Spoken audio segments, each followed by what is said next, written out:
नमस्कार दोस्तों। क्या आप भी एसएससी, रेलवे या बैंकिंग जैसे किसी कॉम्पिटिटिव एग्जाम की तैयारी कर रहे हैं? और क्या आपको भी एक सब्जेक्ट है जो सबसे ज्यादा परेशान करता है, जनरल नॉलेज? अगर हाँ, तो यकीन मानिए ये चर्चा आज आपके लिए ही है। देखिए, ज़्यादातर स्टूडेंट्स की ना एक ही उलझन होती है। हिस्ट्री है, ज्योग्राफी है, साइंस, पॉलिटी।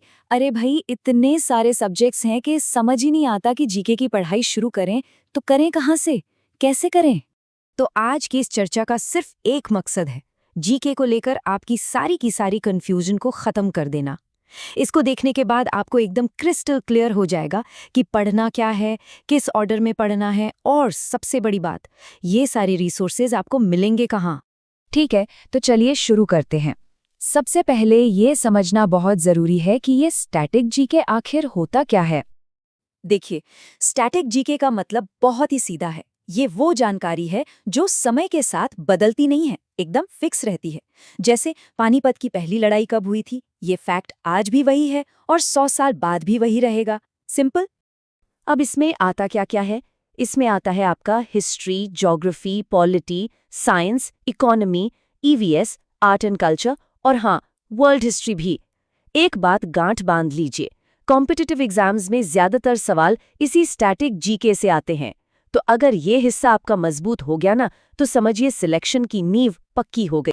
और अब आती है सबसे अच्छी खबर। आपको इसके लिए ना तो ढेरों किताबें खरीदनी है, ना ही कोई महंगा कोर्स लेना है। क्यों?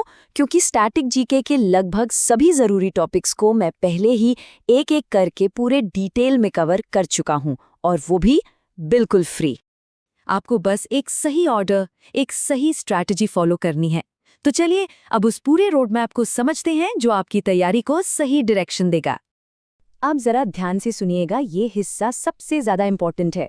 अगर आपने इस ऑर्डर को फॉलो कर लिया तो जीके आपको कभी भी मुश्किल नहीं लगेगी। सबसे पहले आपको शुरू करना है मॉडर्न हिस्ट्री से। इसके बाद समझिए वर्ल्ड हिस्ट्री और ब्रिटिश एरा को।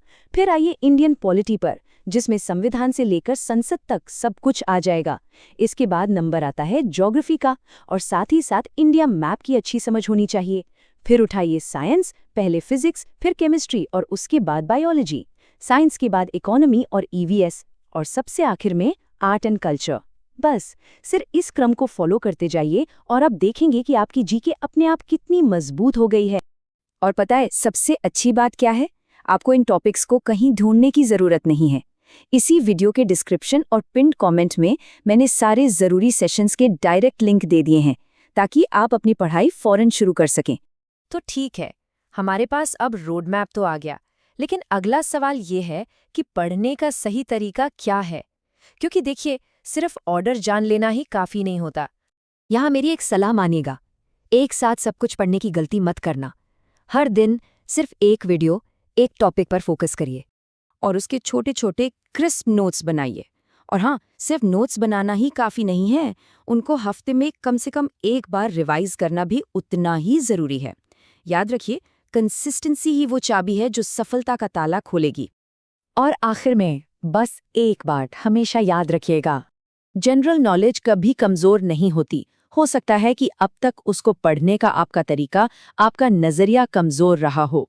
जब डायरेक्शन क्लियर हो और कंटेंट सही मिल जाए तो कोई भी स्टूडेंट जीके जैसे सब्जेक्ट पर कमांड हासिल कर सकता है।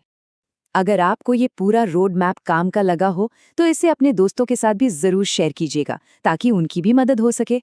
और मत भूलिएगा, आपकी तैयारी के लिए सारे जरूरी लिंक्स नीचे डिस्क्रिप्शन में हैं। तो रास्ता हमने आपको दिखा दिया है, अब इस पर चलना और मेहनत करना वो आपका काम है। All the best.